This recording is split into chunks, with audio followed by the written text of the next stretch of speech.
about the passing game so far and the first 2 days of practice? What do you think of the passing game? I think that it looks pretty good right now. That we're going to the right place with the football. We have guys that are making contested catches. Would you want to eliminate a couple of the turnovers? Absolutely. There's a couple too many turnovers in there. That's where my biggest concern is. But spacing's been good. I've said it a couple times in the meeting room. This is exactly how this play is supposed to look. This is exactly how this play is supposed to look. And I think about that, how much further ahead we are than we were last year at this time. But with that being said, you're always working to get better at this time. And, right now I'm pleased just because, again, like I said, the timing of the quarterbacks, the contested catches by the receivers. And you know what? The defense is making us work to get everything that we can get because they look good right now as well. Yeah, hamstring. I'm never, as you guys know, I'll never put a timetable on how long I think they'll be out. We'll probably play him conservative as far as his recovery, just so we don't have a setback there. But I'd like to say he was having a good camp and making some plays. He got pretty good instincts, so we'll look forward to getting him back. Sorry, Ed. Yeah, we'll see. We'll see when he's back again. I don't know how long it will be. He's sore. He was sore the day after it happened, and yesterday's day off should have been good for him. When you look at the matchup between A.J. Brown and Darius Slay in practice, how intense is that? Do you kind of get the sense that those guys are really going at each other all the time? Yeah, and I think that's the same combination with DeVonta and Slay, and I think that's the same combination of A.J. and Bradbury, and same thing with DeVonta and Bradbury. So that is something that when you have that combination, that really makes guys improve their game. I've always told the story of when I thought Keenan Allen really made his jump in the NFL was, one, Keenan's a great player and all those different things, but he made a huge jump, and I've talked to Keenan about this a lot, and when we drafted Jason Verrett, and Jason Verrett was a first-round draft pick, and it made Keenan really work all the different things in practice to get open. It wasn't easy for him to get open in practice. He had to work, he had to think, he had to use his mind, his technique, all those things. Well, it's the same thing here, right? With DeVonta working to get open and AJ working to get open, and vice versa with Slay and James working to cover him. So that's the true thing of iron sharpens iron, right? And so that's what we're working on, and at every position. But I've seen it firsthand at that position, and I thought I saw it a lot last year with DeVonta and Slay.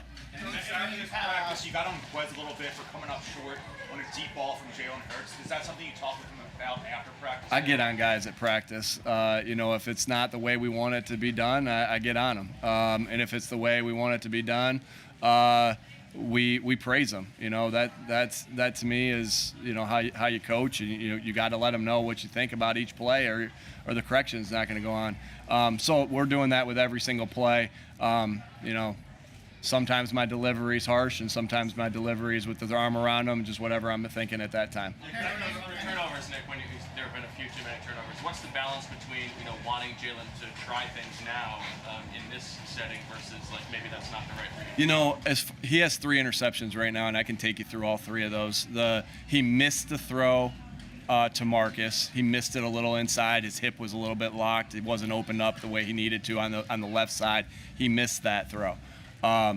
He made a bad decision on the scramble when he threw it late back across his body. We wanted him to take it was Kenny. We wanted him to take Kenny there and then see, hey, maybe we'll go. It was a 3rd down play. You don't have to get it all back here.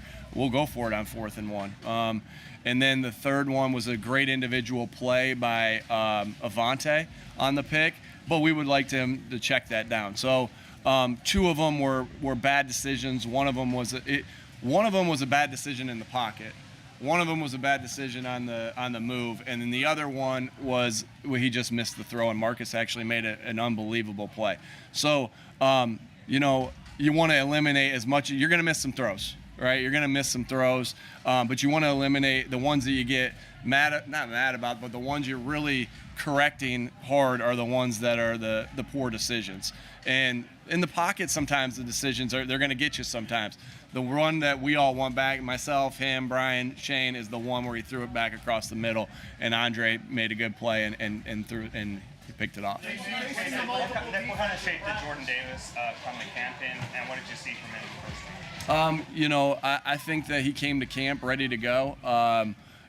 They've done our guys in the training staff and the strength staff and the sports science staff have just done a great job of knowing what our guys are supposed to play at. And, that's something I'm always obsessed about is, are you playing at the correct weight?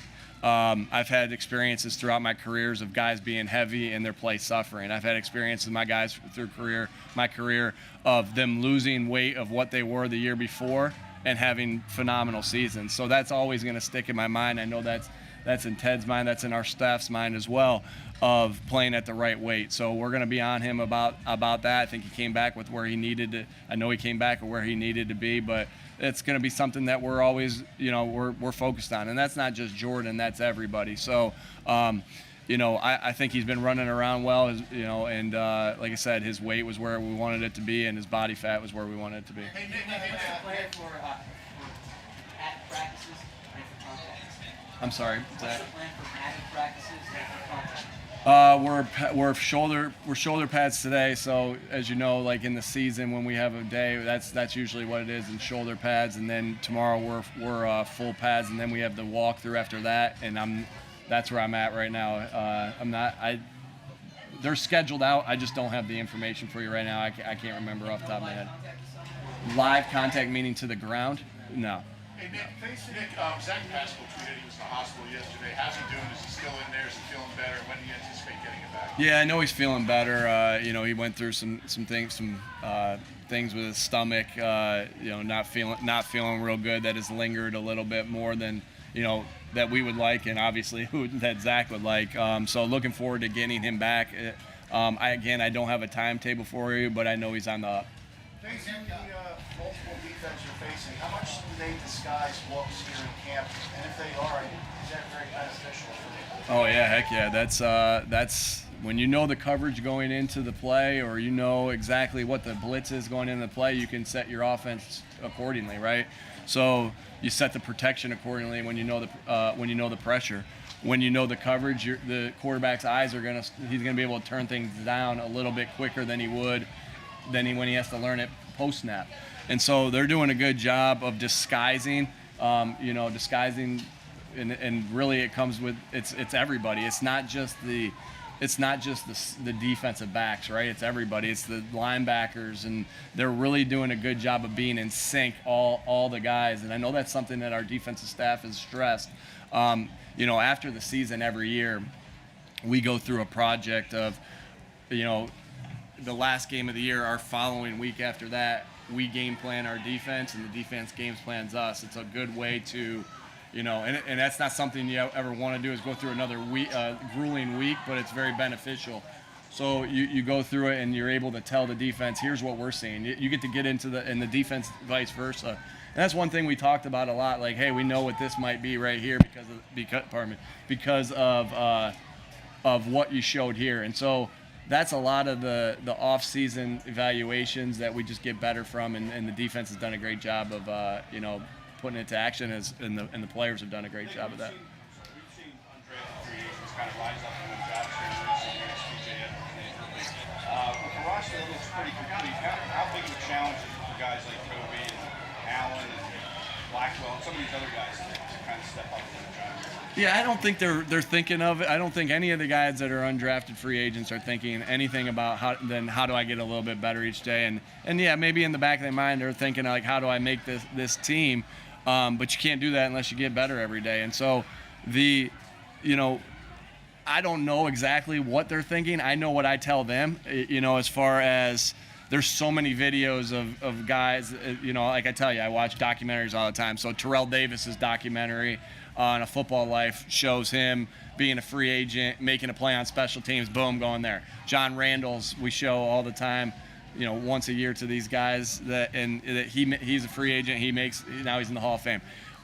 There's an awesome commercial that came out in the NBA draft maybe like 5 years ago of John Starks, right? Of him, them talking about how he was bagging groceries, and then he turns into having one of the most iconic dunk posters. We show him that. So we don't really care how they got here, but because our job is to pick the best players to help us win. That's all that matters. It's a winning and losing business, and the best guys will make it, and we make it very clear to them that, and then we also make it very clear to them that we've had some phenomenal free agents make it, just like the guys on this team and the guys on the teams that we've coached in the past. Nick, what's your experience been like with how guys react when they're entering a contract year, and how does Miles sort of fit into that? Everyone is motivated through different things, right? The best players in my mind are motivated because they love the game, and that's how I see Miles. That he loves the game, and he wants to do everything he can do to be successful with it. And so maybe I'm naive, but I never see and I love our players, and I've loved the guys I've coached in the past. So I see them working, and we press them to work every single day. And so I don't see a difference with how they work. I don't necessarily see a difference in if they press. I just don't see it that way. And I haven't seen our guys handle it that way in the experiences I've been into. So, but he's aware of it. Yeah, I'm sure, and and I know, and so whether that affects him or not, I can't answer that question. You had Vic here last week, Vic Fangio, Mike McCoy last year. When you have guys, you bring guys in to visit. How important is that for you? How does it help you? What do you sort of do to pick their minds? We like to bring in guys that I make it very clear to the staff that we bring guys in that we got to trust them and that we're close to. And so, Vic has some relationships on the staff, and it's great to have him here. And then you also use it, right? You come in here, they come in, they eat, they watch practice, and you try to, and you make them work for that a little bit, right? You pick their brain. So he's here because he's got relationships with guys, and of course we'd be foolish not to use them.